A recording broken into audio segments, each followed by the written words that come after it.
PewDiePie. Last week I asked you. What are you watching? One of the most popular and recognized YouTubers ever, influencing and affecting tens of millions of people. So how did this once shy kid go from this How's it going, everyone? PewDiePie here. to this? What is up, guys? #1 gaming YouTube channel. Well, it's a story of persistence, This was my 100th video. My channel just hit its 10-year anniversary. crazy movements, Who is this T-Series channel? This is for the heart and soul of the entire internet. and admittedly, a lot of controversies. I didn't think they would actually do it. fucking nigger. This was all made to be fun, but it's clearly not fun anymore. I'm really sorry if I offended anyone. So in this video, I want to talk about the story of Felix Kjellberg, aka PewDiePie, and his rise to becoming one of the biggest YouTubers ever. It all started back in Felix's childhood. He really enjoyed creating art, and especially loved drawing video game characters such as Mario and Yoshi. He also liked to play video games as well. In fact, as a kid, he was a bit obsessed with them, even skipping class on occasion to play. So video games and art were his main two hobbies as a kid. And when it came to drawing, he was actually fairly good at it, acquiring his very first computer by selling his art in his grandmother's art gallery. But this love for drawing soon morphed into a love for Photoshop, which would take over as one of his main hobbies. And he actually got pretty good at it too, almost earning him an apprenticeship with a very popular advertising agency in Sweden. But although disappointed at the time that he didn't get the apprenticeship, it would be one of the best things that would happen to him. As time moved on, Felix decided that he wouldn't pursue Photoshop, but rather go to college, as he was unsure of what direction to take his life. He started pursuing a degree in industrial engineering, and probably due to all the stress he was under, it would be during his time in college that he would play a lot of video games, and also watch a lot of videos on a website called YouTube, mainly watching early gaming channels such as CNanners and Hutch. And inspired by these YouTubers, as well as his love for gaming, he decided to take a stab at posting his very own gaming videos. What is up, guys? My name is PewDiePie. Soon, he fell in love with the process of creating YouTube videos, I love making these videos. and even garnered a very small audience. But as much as he liked creating these videos, it was hard for him to juggle both school and YouTube. There's a lot of effort needed to be put into the college I go to, and I just can't put my hobby in front of that right now. So there would be a lot of inconsistency and not much growth during the start of his YouTube career. But after some time, he decided he really wasn't enjoying being in college, and made a leap of faith that his parents would not like. He dropped out of college to make these videos more seriously. I got 100 subscribers. Oh my lord, 100 subscribers. During this period, growth was pretty slow, and made even worse by the fact that his parents didn't want to financially support him. This meant that he had to work various jobs to keep posting these YouTube videos. That being said, he kept pushing through with the belief that one day, his consistency would pay off. And keep posting he did, posting Minecraft videos and Call of Duty gameplays, and all of this gave his channel some growth, but nothing insane. And by early 2011, he had gotten around 2,000 subscribers. But then, everything would change. Whoa. He started posting videos playing horror games, most notably a game called Amnesia. And these games really started to highlight his personality and comedic style, I don't want to play this game anymore. allowing him to have funny reactions and interesting commentary. This pivot to horror games ultimately really resonated with his viewers, and from here, things went crazy. During this time, he would post tons of Amnesia gameplay, and would go on to play other horror games as well, and things were looking really good for his channel. Soon he passed 25,000 subscribers, and he even partnered with Machinima, and by this time he had successfully started making a career out of playing video games. And due to this partnership as well as his consistent posting, he would soon pass 100,000, then 200,000 subscribers. But things did not stop here, because there would be another game that would catapult his channel into the mainstream just as Amnesia did. Yay! In early 2012, he would post his very first video playing the game Happy Wheels, and he hit gold with this game. His commentary, along with the ridiculous nature of this game, was a match made in heaven. Go for it, my son! Go for it! No! Dad! No! and these videos would amass crazy views. In addition, he was still posting a lot of horror gameplays, such as Slender, Silent Hill, The Walking Dead, and of course, more Amnesia. This all paid off with him amassing 500,000 subscribers by mid-2012, and then over 1 million later that year. His growth seemed to be unstoppable, but you see, there's more that went into this success that meets the eye. Welcome to You see, around 2011, he started a series called Fridays with PewDiePie, where he would connect to his audience on a more personal level. He would open fan mail, talk about his life, basically start developing a relationship with his audience beyond gameplay videos. You bros do so much for me, and I can't tell you enough how much I appreciate it. And this seemed to really work, because in 2013, he would hit 5 million subscribers, and then later that year, 10 million. He eventually decided to leave Machinima because he felt neglected by the company, and ended up partnering with an MCN called Maker Studios. He kept following his formula of consistent gameplay uploads, and would go on to pass Smosh as the most subscribed YouTube channel. Hey man, congrats on being #1 most subscribed. Really awesome stuff. By 2014, he would double his subscriber count to 20 million, and later that year to 30 million, and was starting to get real public recognition, even appearing in an episode of South Park. Ike is watching PewDiePie play Dragon Age. I'm going dun dun dun dun dun dun dun. PewDiePie. His growth seemed unstoppable, and everything was going well until the release of one video, which would start a string of controversies around PewDiePie. Okay, so we have Obama, we have Taylor, and let's make a baby. Yes, we can shake it off.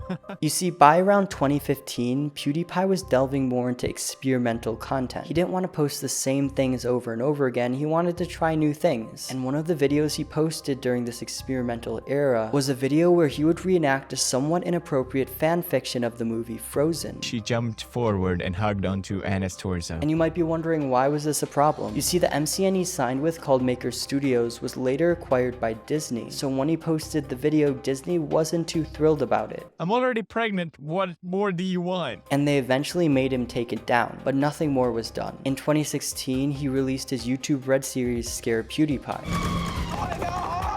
which would get mixed reviews but was ultimately pretty successful. And it would be around this time that he would really start to change the direction of his content. And it would be this decision that would start some major controversies. 2017, 2027.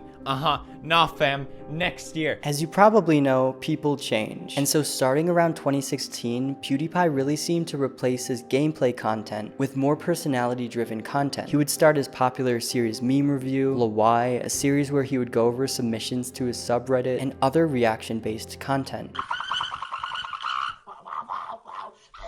But it would also be with this kind of content that he would start getting into trouble. And on January 11th, he would post a video that would change everything. Sign to behold. In the video, he paid some people on Fiverr to say some shocking and offensive things, you know, just to see if they would actually do it. This included asking them to hold up a sign with an anti-Semitic phrase. I am sorry.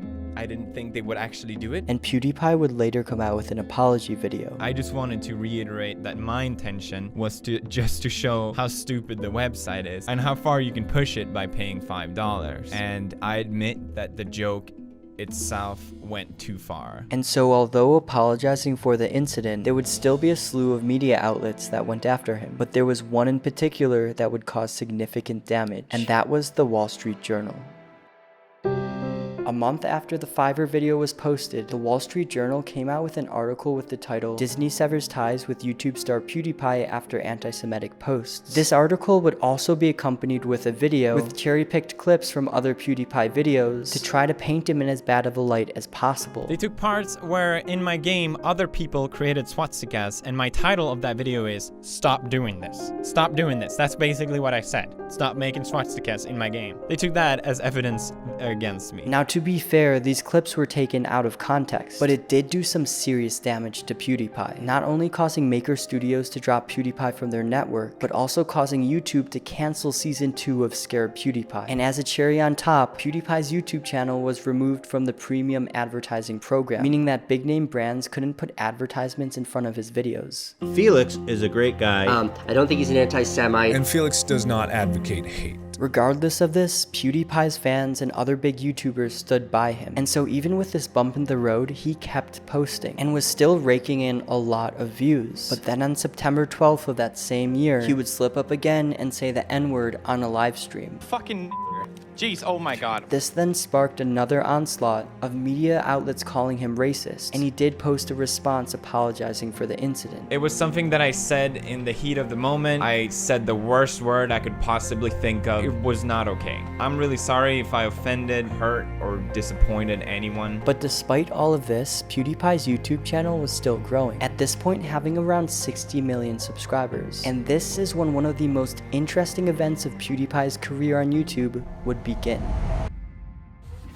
No less than in November this year, PewDiePie will not be the biggest channel on YouTube. We must fight back. Who is this T-Series channel? You see, around 2018, PewDiePie would post a video talking about a YouTube channel called T-Series, a channel that at the time was rapidly growing in subscribers and was threatening to dethrone him as the most subscribed to YouTube channel. In this video, PewDiePie would ask his fans to subscribe to his YouTube channel, and although he was half joking around with this video, Smash subscribe! a lot of people would take it seriously. This then started the infamous PewDiePie versus T-Series, with many popular YouTubers trying to get their audiences to subscribe to PewDiePie to keep him ahead. Famously, Mr. Beast even rented all the billboards in his city with "subscribe to PewDiePie" written on them. This would all lead to PewDiePie releasing his Bitch Lasagna diss track, where he went at T-Series. This video would become his most viewed YouTube video, even getting over 100 million streams on Spotify. And all of this was working. PewDiePie was able to get 7 million subscribers over the course of 1 month. But sadly, this campaign would get out of hand and would lead to one of the darkest controversies surrounding PewDiePie.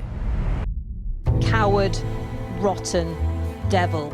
In 2019, a 28-year-old man started a live stream where he went into 2 mosques and open fired inside, killing 51 people in total. And one of the things he said in his live stream was subscribe to PewDiePie. And some people took this and went at PewDiePie, with some even saying that he inspired the massacre. And PewDiePie would come out with a tweet saying that, "I feel absolutely sickened having my name uttered by this person. My heart and thought goes out to the victims, families, and everyone affected by this tragedy." With YouTuber Markiplier also tweeting, "You had nothing to do with this, full stop. And anyone that believes or spreads the message that you were associated with this in any way is doing exactly what the shooter wants." This all led to the subscribe to PewDiePie campaign to stop shortly thereafter. To have my name associated with something so unspeakably vile has affected me in more ways than I let shown. This was all made to be fun, but it's clearly not fun anymore. It's clearly gone too far.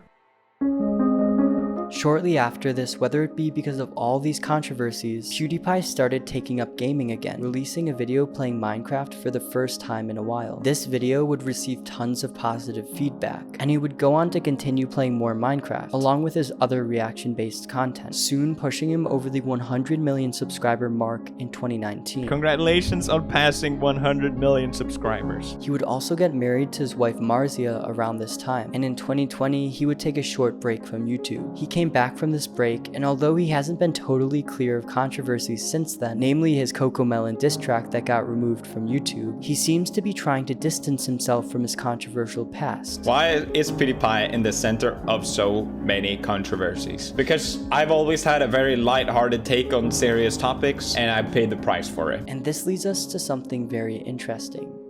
There's been a lot of changes on the channel lately, so I figured it made sense to do kind of an update video. I'm ready for new experiences and different things. Recently, there's been a definite shift in PewDiePie's content. I mean, he's done a lot in his career. He's gotten almost 30 billion views, has 111 million subscribers, 4.7 thousand videos posted, and has probably accumulated generational wealth in the process. And so it makes sense that when he decided to move to Japan in 2022, It just feels amazing to be here finally, and we're gonna take some days to settle in, but yeah, can't wait for the next chapter of our lives. he started uploading less and is just trying to enjoy his life in Japan. And on top of this, 3 weeks ago, he posted that he's now a father.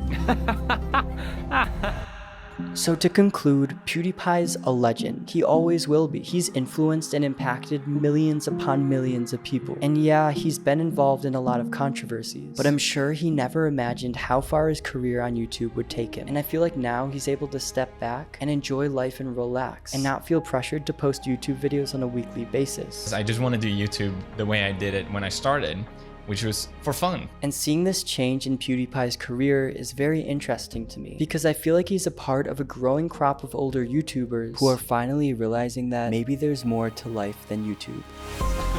I'm so fucking scared right now. It's so Blasting a village. Oh yeah, it's really good. Whoa, you can see the whole island almost. Best thing ever. Thanks for watching, I hope you enjoyed and you might like this video as well.